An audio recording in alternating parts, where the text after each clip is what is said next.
우리 함께 나눌 말씀은 고린도전서 12장 1절로 12절입니다.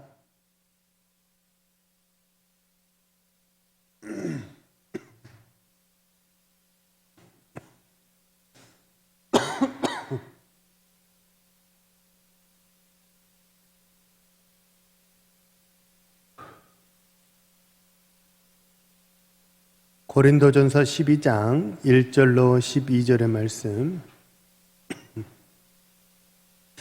우리 함께 읽겠습니다. 12장 1절입니다.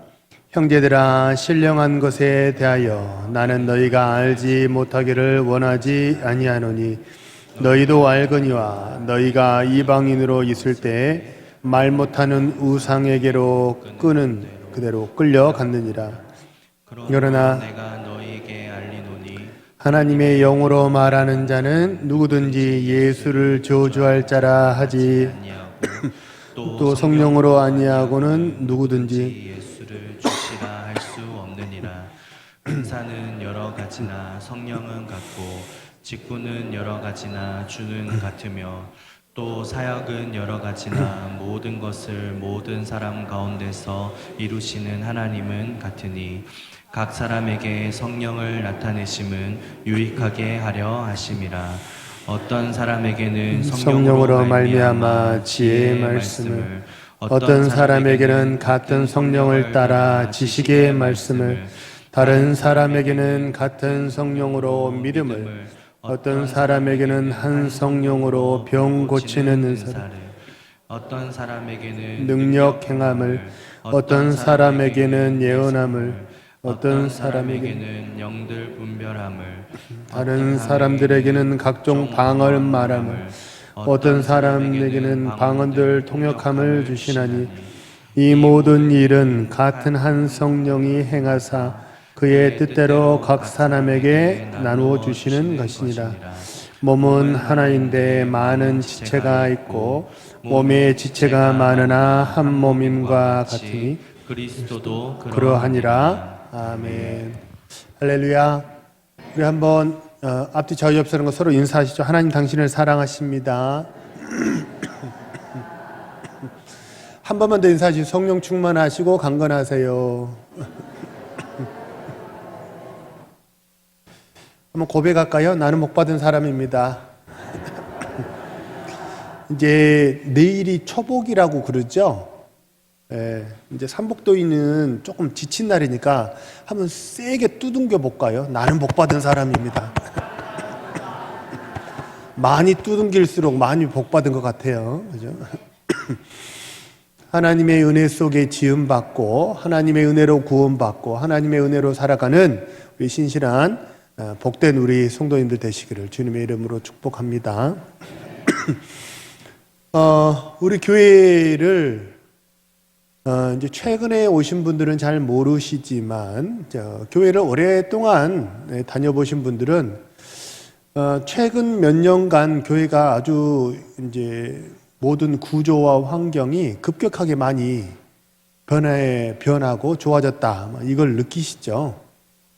리모델링 공사를 참 이렇게 지난 몇 년간 많이 했어요.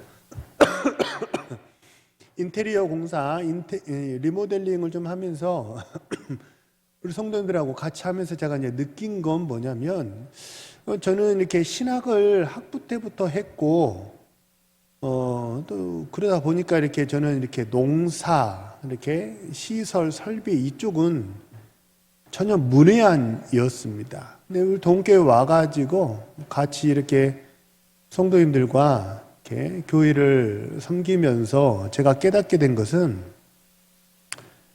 진짜 공구가 다양하더라는 거예요. 저는 드라이버면 드라이버, 저는 본가에서 구옥에서 살았기 때문에 저희 부친께서도 왕왕 집을 보수하셨거든요. 그리고 저희 집에 꽤 공구가 많았어요. 근데 제가 봤던 공구는 천편일률적인 딱 그냥 그런 공구였어요. 드라이버 그러면 한쪽은 십자가 있고 반대를 끼우면 일자가 되는 그런 드라이버였고, 톱 그러면 나무를 자르는 그런 톱이었어요. 그게 천편일률적이었는데 제가 이제 동교에 와가지고 느낀 건 뭐냐면 같지 않더라는 거예요. 드라이버도 종류가 너무 많고요. 파워도 다 다르고요. 그리고 최근에 교회에서 사용하려고 드라이버를 하나 샀는데, 이야, 그거 하나 사니까요. 그동안 제가 이렇게 수동으로 이렇게 했던 그 시절이 약간 억울할 정도예요. 드라이버가 너무 좋아요. 톱도 나무를 자르는 큰 톱만 있는 게 아니고 아주 실톱도 있고 쇠를 자르는 톱도 있고, 야, 종류가 너무 많아요. 본드도 제가 생각하는 그 이렇게 로봇 만들고 장난감 만들 때 썼던 그 노란색 50 본드 그거 하나만, 또는 순간 접착제 이거 하나만 알았지, 본드도 목공 본드, 모험 본드 종류가 너무 많아요. 보통 딱 보면 다 그렇지 이렇게 치부해 버렸던 그 모든 일들이 조금만 더 이렇게 디테일하게 들어가 보니까 굉장히 다양한 것들이 있더라는 거예요. 영적으로도 마찬가지입니다. 성경에는 형통이라는 말이 특히 구약 성경에는 많이 나오거든요. 형통이라는 우리말의 어감은 어떻게 들리세요? 형통하다. 형통하셨군요. 형통하기를 원합니다.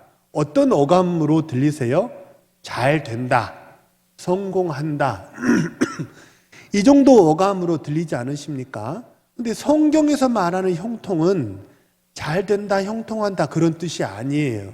목적에 부합하다. 계획과 목적에 부합하다.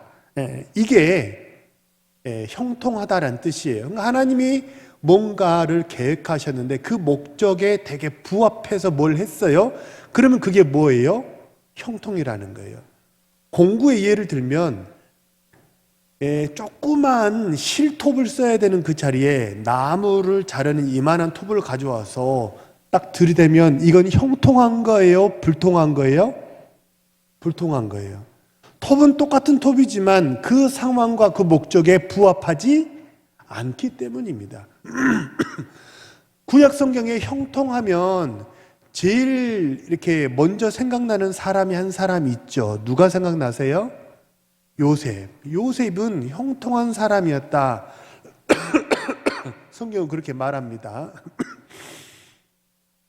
그런데 요셉의 형통을 우리가 보통 이해하는 대로 잘 된다, 성공한다 라고 요셉의 형통을 이해하면 요셉의 인생에 대해서 조금 고개가 갸우뚱해지는 부분이 너무 많아요. 왜냐하면 간간미수범으로 체포돼서 감옥에 갇히는 거, 인신매매 당하는 거, 살해 위협을 받았던 거, 배신당했던 거, 이것은 사실 우리가 아는 바대로 잘 된다, 성공한다 라는 말과 잘 어울리지 않기 때문에 그렇습니다. 요셉은 배신당했어요. 죽을 뻔했고요. 살해 위협도 받았고 억울한 누명으로 지하 감옥에 갇혔습니다. 근데 성경은 그런 족족 뭐라고 얘기를 하냐면 요셉이 형통했다 이렇게 얘기를 한다는 거예요. 왜 그렇습니까? 요셉이 그가 성공했기 때문이 아니라 뭐 했기 때문이에요?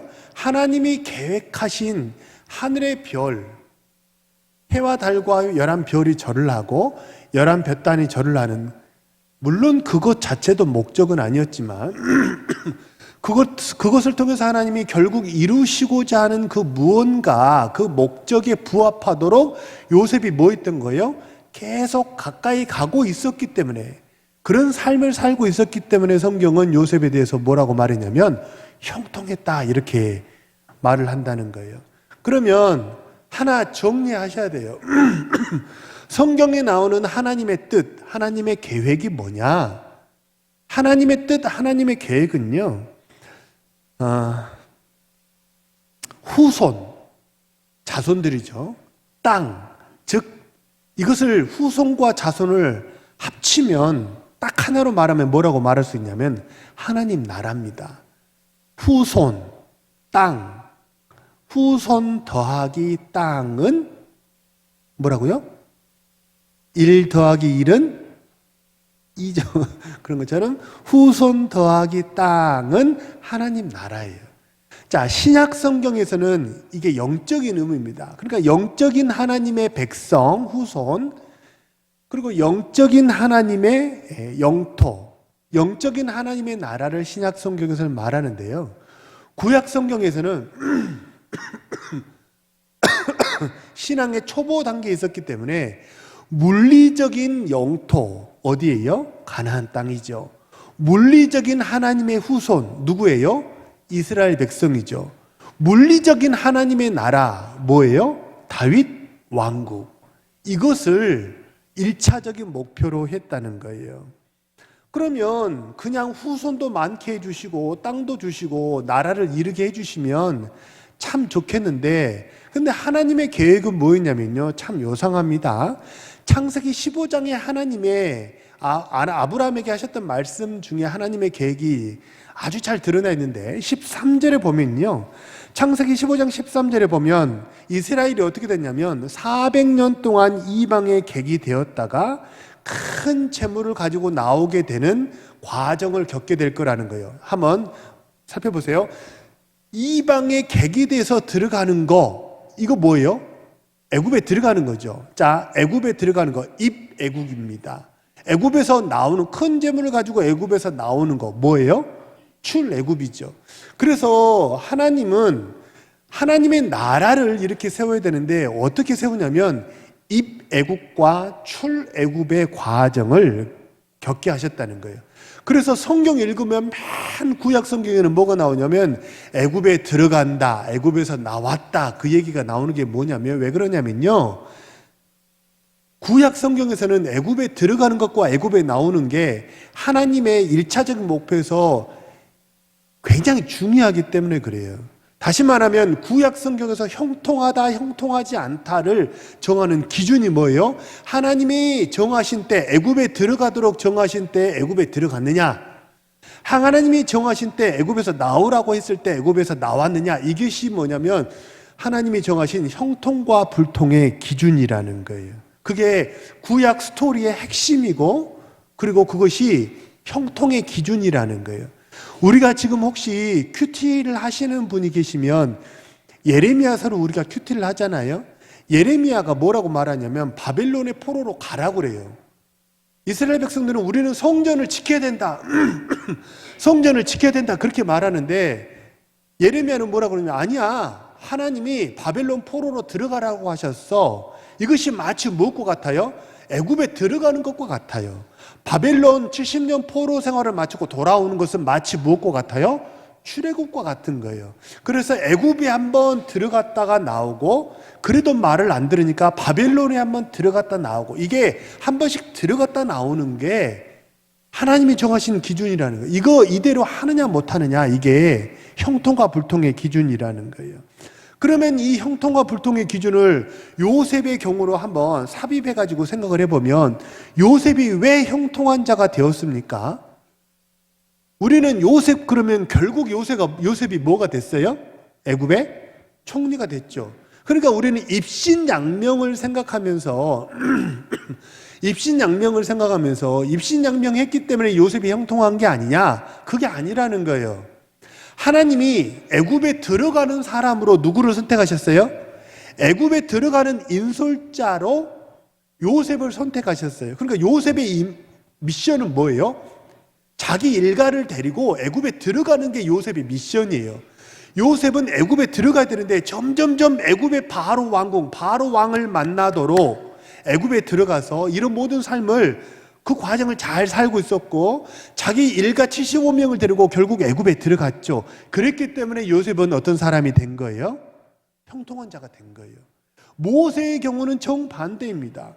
모세도 고난이 없지 않았습니다. 모세도 고난이 있었거든요. 그렇지만 성경에 보면 모세도 형통한 자가 되었고 충만한 자가 되었고 복받은 사람이 되었다는 거예요.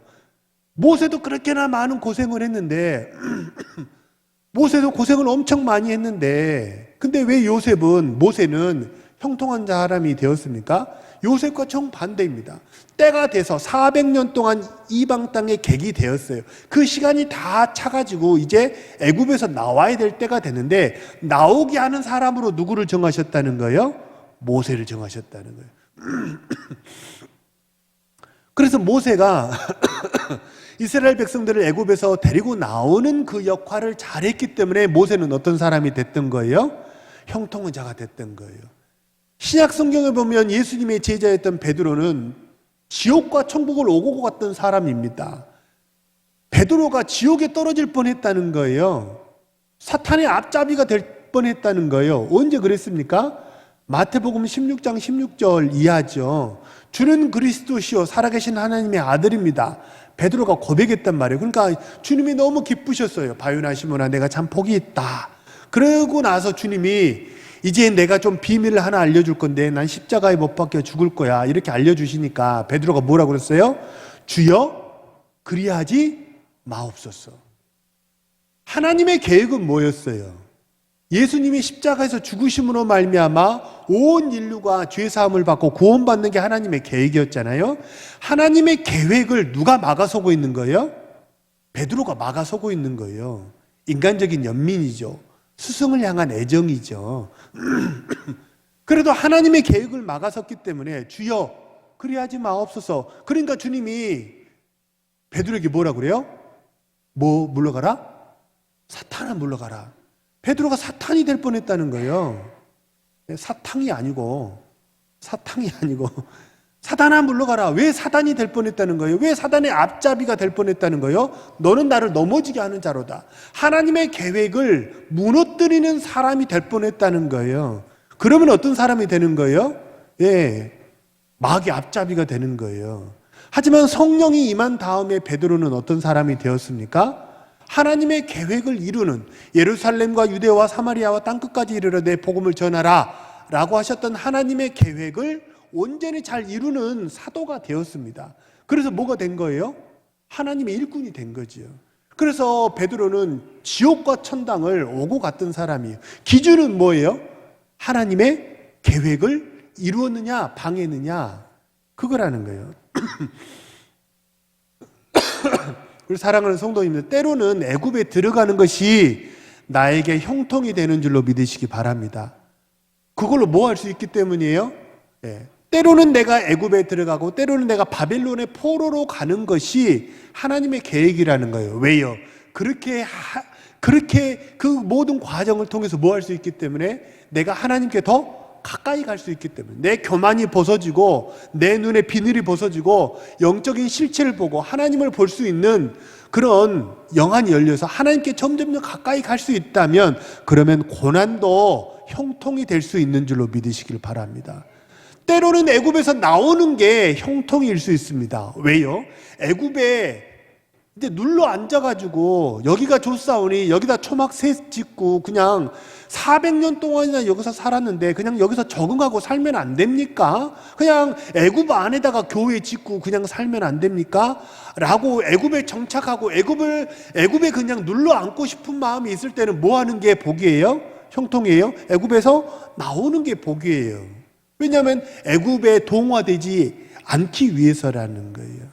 그래서 때로는 상황에 따라 애굽에 들어가는 것이 복이 되기도 하고 나오는 게 복이 되고, 바벨론의 포로로 가는 게 복이 되기도 하고 바벨론에서 돌아오는 게 형통이 될 수도 있다는 거예요. 상황에 따라 다르다는 거예요.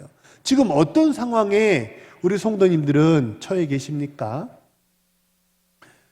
어떤 상황이든지 어떤 일, 무슨 일을 만나든지 요셉처럼 하나님께 가까이 가는 그런 형통한 삶을 살아가시는 우리 신실한 주의 백성 되시기를 주님의 이름으로 축복합니다. 구약 성경에는 축복이라는 말이 많이 나옵니다. 축복, 구약에 나오는 축복이라는 말을 신약 성경에 나오는 말로 바꿔보면 그게 뭔지 아세요? 은혜라는 말입니다. 축복은, 구약의 축복은 신약에서 은혜라고 표현이 돼요. 왜냐하면 축복이나 은혜나 내가 벌어들인 게 아니에요. 하나님의 선물로, 하나님께서 선의로 내게 무조건적으로 주신 것이기 때문에, 그렇죠? 그래서 축복과 은혜는 같은 말입니다. 구약 성경에는 여호와라는 이름이 많이 나옵니다. 그러면 구약 성경의 여호와라는 이름을 신약 성경에 나오는 이름으로 바꿔보세요. 뭐가 구약 성경의 여호와하고 똑같은 이름일까요? 아버지라는 이름이 여호와라는 이름이에요. 여호와는 하나님은 하나님인데 그냥 하나님이 아니고 어떤 하나님이에요? 나와 관계를 맺고 있는, 언약의 관계로 꽉 이렇게 묶여 있는 하나님, 그게 누구예요? 여호와라는 거예요. 그래서 여호와는 관계적인 이름입니다. 반대로 하나님은 무관계적인 이름이에요. 그래서 이방인에게는 하나님이라 하고 이스라엘 백성에게는 여호와라고 하세요. 마찬가지예요. 신약 성경에서도 관계적인 하나님을, 관계 속에서 하나님을 부르는 이름이 뭐라는 거예요? 그게 아버지라는 거예요. 아버지라 양자의 영을 주셔서 참 이 설교가 참 예전에 했던 교회에서는 참 어려웠는데, 전에 했던 교회에서 김양자 권사님이 계셔가지고 김양자, 이름이 양자예요. 양자의 영을 주셨던 일성도 있었어요. 김일성도 있었고요. 이름이 나왔으니까 하나 더, 성은 지씨고 이름이 은재도 있었어요. 그래서 저 신대원 다닐 때 전도사님, 우리 동기 전도사님 이름이 지은재인데 출석을 부르잖아요. 항상 그 서철원 교수님 혹시 아세요? 서철원, 머리 허연 서철원 교수님이 지은재 이렇게 딱 부르면 회개하시는 게 좋습니다. 늘 그렇게 출석을 부르셨는데 구약에서는 여호와예요. 그게 관계적인 양자의 영을 주셔서 우리가 뭐가 된 거예요? 하나님하고 관계를 맺는 사이가 됐다는 거예요. 그래서 여호와여, 구약에서 이렇게 이름을 불렀다면 그걸 신약에서 뭘로 바꿀 수 있는 거예요? 아버지, 이렇게 부르면 되는 거예요. 그래서 기도하실 때 아버지라고 이름을 부르면서 기도하는 게 그게 참 좋은 거예요. 왜요? 왜 하나님이 우리 기도를 들어줘야 돼요? 하나님이 우리의 뭐가 되시기 때문에? 아버지 되시잖아요. 그러니까 아버지라고 부르면서 기도하는 게 그렇게 호소력 있는 이름이라는 거예요. 왠지 뭐랄까, 저희 부친의 조남은 박자, 명자, 귀자였거든요. 박명귀 씨 이렇게 하는 것보다 아버지, 이게 왠지 더 이렇게 친근감 있고 뭔가 이렇게 용돈을 달라고 말할 수 있을 것 같지 않으세요? 그죠? 박명규 씨, 나에게 용돈을 좀 주시죠. 이게 좀 이상하잖아. 그렇잖아요. 근데 아버지, 나 용돈 좀 주세요. 이거는 왠지 막 줄 것 같지 않아요? 그죠? 그래서 여호와가 신약으로 바꾸면 뭐예요? 그게 아버지라는 거예요. 꼭 아버지라고 부르세요. 네, 아버지. 그러면 퀴즈를 하나 내볼게요. 오늘 이제 형통이라는 얘기를 자주 하잖아요. 오늘 본문 1절에 보면 형통이라는 말을 바꾸어서 써놨어요. 형통을 오늘 본문 1절에 나오는 말로 바꿔보면 그게 뭘까요? 좀 설명이 많이 필요한데, 오늘 본문에 형통이라는, 1절에 보면 형통이라는 말이 신령하다 이렇게 나왔어요. 신령하다. 형통은 하나님의 뜻이 이루어지는 게 형통이라고 그랬잖아요. 하나님의 뜻이 뭐하기 때문이에요?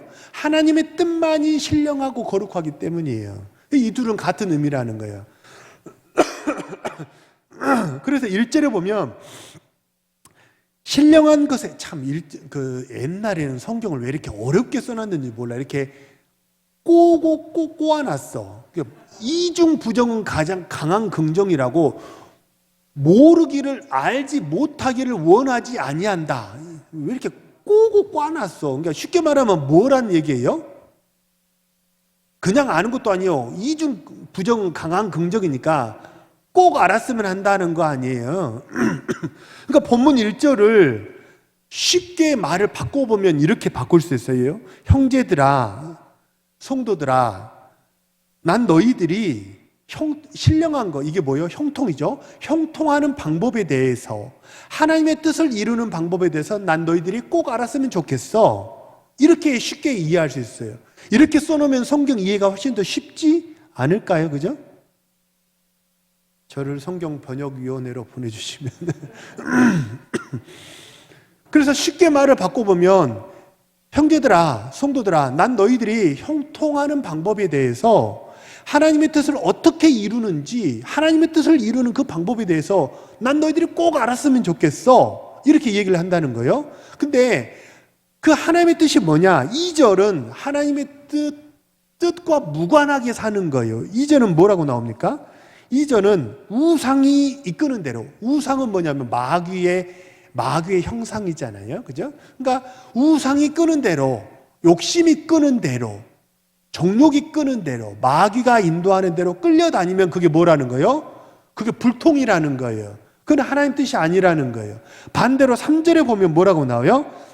누구든지 예수를 주시라. 3절도 말을 좀 이렇게 꼬아놨어.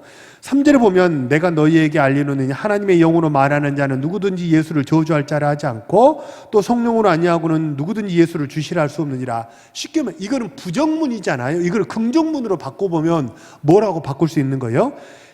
성령을 통해서 뭐 한다는 거예요? 예수를 구주로 인정하는 것, 그것이 뭐라는 거예요? 하나님의 뜻이라는 거예요.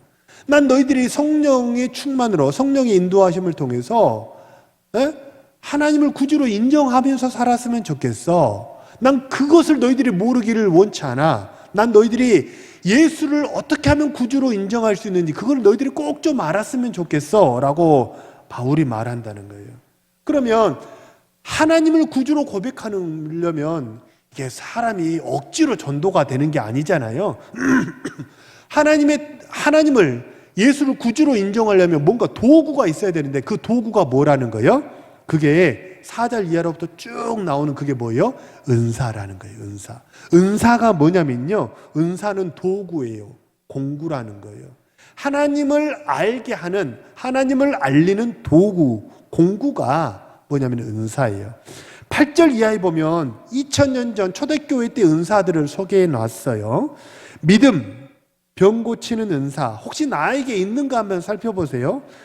믿음의 은사가 있어요. 믿음의 은사는 막 믿어지는 거예요. 되게 힘들고 어려운 것도 하면 되겠네. 아이, 그거 기도하면 할 수 있죠, 목사님. 그 목사님이 돼가지고 왜 이렇게 믿음이 없어요? 아이, 될 것 같은데, 나는 될 것 같아. 다른 사람 다 힘들고 어렵다고 그래도 왠지 될 것 같아. 그게 뭐냐면 믿음의 은사예요. 잘 믿어진다는 거죠. 길이 보이는 거예요, 그 사람에게는. 병 고치는 은사. 제 병을 좀 고쳐주시기 바랍니다. 이따가 목양실로 오셔서 저를 좀 고쳐주세요. 능력 행함. 예언. 예언은 우리나라가 10년 후에 뭐가 될까 이게 아니고 예언은 말씀 선포예요. 왜냐하면 당시에 모든 선지자들의 예언은 나라의 흥망성쇠하고 연결이 됐거든요. 그래서 이게 당신은 동쪽으로 가면 귀인을 만나게 될 겁니다, 이런 예언이 아니고 말씀 선포예요. 영 분별. 이게 성령 역사인지 마귀 역사인지, 방언, 통역. 이게 2000년 전 초대교회 때의 은사입니다. 그러면 현대를 사는 우리 21세기 교회에는 어떤 은사들이 있을까요? 교회에 있는 은사들을 한번 보면 가장 쉽게 보이는 게 뭐 예배 전에 막 이렇게 악기를 연주하거나 singing, 노래를 잘하거나 그런 것도 다 은사겠죠. 그죠? 그래서 사실 어떠냐면 조금 은사 있는 분들이 오셔서 싱잉을 같이 하면 좋아요. 예. 또 어떤 게 있을까요? 예. 운전을 잘한다. 운전 잘하시는 분이 있잖아요. 운전할 줄 안다가 아니고 운전을 잘하시는 분이 계세요. 은사라는 것은 다른 사람보다 내가 잘하는 거예요. 그게 은사예요. 운전을 잘한다. 오늘 내일이 초복이어서 오늘 점심 때 뭐 드린다고요? 네, 삼계탕. 요리 잘하는 거, 그것도 은사입니다. 네. 백종원처럼 돈을 많이 벌어서가 아니고 요리를 잘하시는 것도 은사입니다. 어떤 분들은요, 잘 돌보시는 분이 계세요. 돌봄을 잘하시는 분들도 계세요. 가르치는 것을 잘하시는 분도 계시고요. 또 우리 교회는 건물이 이제 오래되다 보니까 건물을 유지보수하는 게 많잖아요. 잘 고치시는 분들도 계시지 않습니까? 그 다 뭐라는 거예요? 은사라는 거예요. 자, 퀴즈 하나 더 볼게요. 현대교회는 이런 은사들이 있습니다. 이런 종류의 은사 말고도 더 많은 은사들이 있어요. 근데 이 모든 은사들 중에서 가장 최고의 은사가 뭘까요? 뭘까요? 네, 사랑이에요, 사랑. 그럼 다시 한번 여쭤볼게요. 왜 사랑이 최고의 은사예요? 은사의 목적이 뭐라고요? 하나님의 뜻과 계획을 이루는 거. 그 하나님의 뜻과 계획은 뭐라고요? 예수를 구주라고 인정하는 거. 다시 말하면 하나님을 가장 잘 드러내고 예수 가장 잘 믿게 하는 도구와 방편이 뭐라는 거예요? 그게 사랑이라는 거예요. 사랑하면 하나님이 나타나 버려요.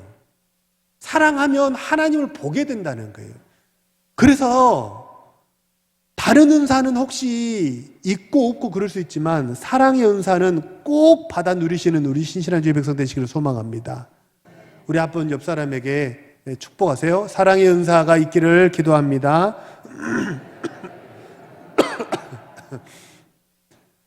우리 동국교회는 사랑의 온도가 몇 도입니까? 사람의 몸의 온도가 몇 도예요? 네? 6.8도? 미열이 있는 거예요? 네.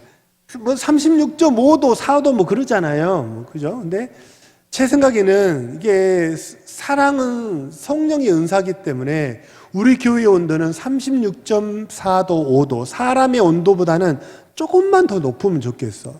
37도. 우리 교회는 37도의 사랑의 온도를 갖는 그런 따뜻한 교회가 되기를 간절히 소망하고 축복합니다. 온도계를 한번 재보세요. 네, 우리 교회 사랑의 온도는 37도가 됐나 안 됐나? 예? 11절에 오늘 본문 11절에 보면요.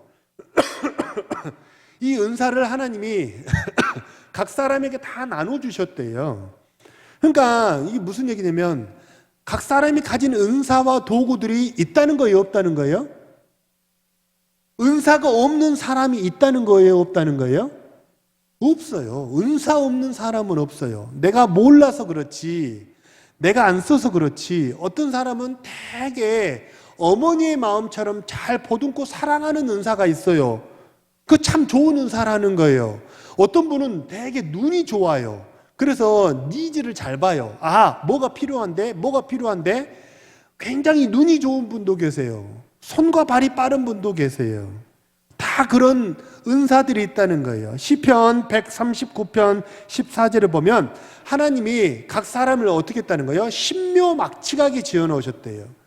하나님이 사람을 신묘막측하게 지으셨기 때문에 모든 사람이 딱 가지고 있는 은사들이, 공구들이, 도구들이 다 있다는 거예요. 자, 나만 가지고 있는 공구, 도구들이 있는 줄로 믿으시길 바랍니다. 이거를 어떻게 쓰라는 거예요? 자, 저를 보세요. 이거를 나를 위해서 쓰면 무슨 교회 돼요? 고린도 교회 돼요. 나를 위해서. 은사는 하나님 드러내라고 주셨는데 이거를 나를 위해서 쓰면 고린도 교회 됩니다. 지구상에 가장 싸움이 많았던 교회가 고린도 교회였어요. 반대로 이것을 이웃을 위해서, 하나님을 위해서 은사를 쓰면 어떤 교회 되는 거예요? 따라서 해보세요. 안디옥 교회. 안디옥 교회가 됩시다. 예. 하나님을 위해서 쓰고 이웃을 위해서 쓰면 예루살렘 교회가 되고 안디옥 교회가 된다는 거예요. 그래서 방향이 중요해요. 나한테 도구가 있는데, 그죠? 이 도구를 어떻게 쓰느냐, 이게 다르다는 거예요. 혹시 우리 애국자 중에 유관순 열사라고 부르죠. 안중근 선생님은 뭐라고 불러요? 의사와 열사의 차이가 혹시 뭔지 알고 계세요? 열받아서 죽으면 열사고 병원에서 죽으면 의사고 그런가요? 의사와 열사의 차이를 알고 계세요? 예. 도구, 무기 같은 도구를 사용해서 불의에 항거하다 죽으면 뭐였냐면 그게 의사예요. 근데 맨몸으로 불의에 항거해서 싸우면 뭐예요? 열사예요. 그래서 유관순 왜 누님인지 몰라. 이렇게 젊은 나이에서 죽어서 누님이라고 누나라고 부르는지 몰라도 초등학교 때 유관순 누나라고 부르니까 평생 그냥 입에 올랐어. 그냥 유관순 누님. 우리 유관순 누님은 의사예요, 열사예요? 태극기는 무기가 아니니까, 그죠? 반대로 안중근 선생님은 뭘 썼어요? 총을 썼잖아요. 윤봉길 선생님은 뭘 썼어요? 폭탄을 썼잖아요. 그러니까 이분들은 다 뭐예요? 의사인 거죠, 의사. 똑같은 총이고 똑같은 폭탄인데요. 이게 누구를 위해서 쓰냐에 따라서 이름이 달라집니다. 아마도 제가 뭐 이제 미래 일은 예언할 수 없으니까 잘 모르겠지만 아마도 저 푸틴은 시간이 많이 지나면 전범으로 처리될 가능성이 되게 높을 것 같아요. 왜냐하면 자기 목적을 위해서 이렇게나 오랫동안, 그죠? 너무 오랫동안 너무 많은 사람을 죽였잖아요. 지난 주간에 인도하고 러시아 이제 푸틴하고 만나가지고 G7 회의에서 무슨 뭐 정상회담을 했다. 그래서 뭐 푸틴이 뭐 목걸이도 주고 막 뭐 했다. 뭐 그런 뉴스 보셨잖아요. 근데 그 정상회담 자리에서 인도 총리가 대놓고 한마디 했잖아요. 어린이 병원에다가 미사일을 쏘는 것은 나빴어. 그건 하면 안 돼. 왜 그렇게 했어? 그러니까 푸틴이 뭐 원론적인 얘기만 했다고 그러잖아요. 아마 시간이 지나면 전범이 될 것 같아요. 똑같은 총이에요. 똑같은 폭탄이에요. 근데 그걸 누굴 위해서 써요? 내 목적을 이루기 위해서 쓰면 그저 범죄자에 지나지 않아요. 근데 불의한 거하고 의를 이루기 위해서 사용한 이름이 달라집니다. 그렇다는 거예요. 나에게 주신 도구가 있어요, 하나님이. 나에게 주신 도구를 가족을 복되게 하는데, 우리 성도들을 복되게 하는데, 이웃을 복되게 하고 하나님의 영광을 드러내는 일에 사용하시는 우리 신실한 주의 백성 되시기를 소망합니다. 가정에 보면요, 가정에서 보면 아빠라는 자리는 딱 한 사람밖에 없어요. 그렇죠? 아빠는 딱 한 사람밖에 없어요. 그 위치는 다른 사람이 대체할 수가 없어요. 아빠라는 신분은 은사입니다. 그것도 은사입니다. 자리거든요. 나만 가진 자리가 있다는 거예요. 이걸 바꾸어 말하면 뭐라고 말할 수 있어요? 나만 할 수 있는 일이 꼭 있다는 거예요. 엄마 한 사람밖에 없어요. 무슨 말이에요? 나만 할 수 있는 일이 있다는 거예요. 우리 집에 큰아들, 작은아들, 큰딸, 작은딸, 아들, 딸들 그 위치에 있는 사람은 딱 한 사람밖에 없잖아요. 그게 무슨 뜻이에요? 우리 집에 며느리 한 사람밖에 없잖아요. 우리 집 사위, 첫째 사위, 둘째 사위 위치는 딱 한 사람밖에 없잖아요. 그게 무슨 뜻이에요? 나만 할 수 있는 일이 있다는 거예요. 다른 사람 못해요, 그거. 다른 사람은 할 수가 없어요. 오직 나에게만 주신 미션이 있다는 거예요. 그것을 이루는, 뭔가를 이루라고 하나님이 그 자리를 도구로 나에게 주셨다는 거예요. 거기서 내 욕심을 이루지 마시고 가족을 복되게 하시고 이웃을 복되게 하고 하나님께 영광 돌리시는 우리 신실한 주의 백성 되시기를 소망합니다. 그렇게 이웃을 복되게 하고 가족을 복되게 하고 하나님께 영광을 돌면 그걸 뭐라고 말한다고요? 신령하다, 이렇게 말하는 거예요. 신령하다는 것은 성경책을 가슴에 이렇게 끼고 다닌다고 그게 신령하게 되는 게 아니에요.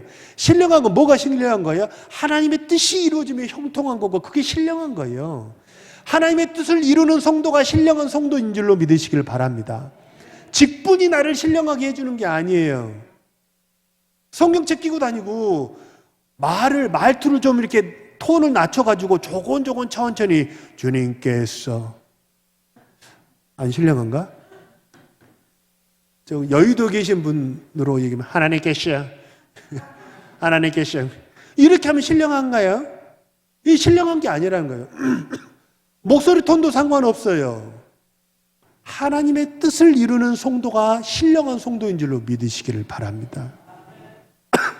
교회에서도 보면 내가 가진 직분이 있고 내가 가진 은사가 있다는 거예요. 그걸 언제 어떤 상황에서 어떻게 써야 되는가 지혜롭게 분별하시는 우리 신실한 주의 백성 되시기를 소망합니다. 내가 가진 직분이, 교회에서 내가 가진 직분이 있다는 것을 바꿔 말하면 나만 할 수 있는 게 있다는 거예요. 성격이 뜨거운 분도 계시고 성격이 차분한 분도 계세요. 계획을 잘 짜는 분도 계시고 임기응변이 좋은 분도 계세요. 그러면 내가 지금 뭘 해야 될 때인가, 이걸 잘 분별하시기 바랍니다. 그래서 내가 가진 그 퍼즐이 이 전체 퍼즐에 어딘가는 내 자리가 있다는 거예요. 퍼즐 맞추기 한번 해보셨어요? 제가 제일 많이 해본 게 1000피스짜리 한번 해봤거든요. 1000피스짜리. 아주 오래전에 부목사 초년생 때, 지금은 시간 없어서 못하고 1000피스 제가 한 50일 걸려서 맞췄거든요. 우리 아들 친구가 와서 엎어버렸어요. 근데 다 비슷하게 생겼어요, 피스가. 근데 그렇지 않아요. 아무 때나 끼운다고 들어가지 않아요. 딱 거기에 들어가는 자리가 있거든요. 나만 가진 게 있다는 거예요. 나만 할 수 있는 게 있다는 거예요. 그것을 통해서 사람을 살리고 예수를 믿게 하고 하나님께 영광을 돌리는 우리 신실한 주의 백성 되시기를 주님의 이름으로 축복합니다. 하나님께서 나에게 여러 은사 도구를 주신 것은 나를 통해서 하나님의 나라를 이루기 위함입니다. 하나님의 나라는 구성이 두 개예요. 하나는 땅이고 하나는 백성입니다. 하나님의 백성이 하나님의 영토를 이루고 거기서 공동체를 이루며 살아가는 것, 그것이 하나님의 계획입니다. 이 모든 우리의 인생의 시간, 재물, 재능, 이 모든 상황을 통해서 하나님의 나라를 이루어 가시는, 하나님께 영광을 돌리시는 우리 신실한 주의 백성 되시기를 주님의 이름으로 축복합니다. 우리 주신 말씀을 놓고 한 번만 쉬면서 통성으로 기도합니다.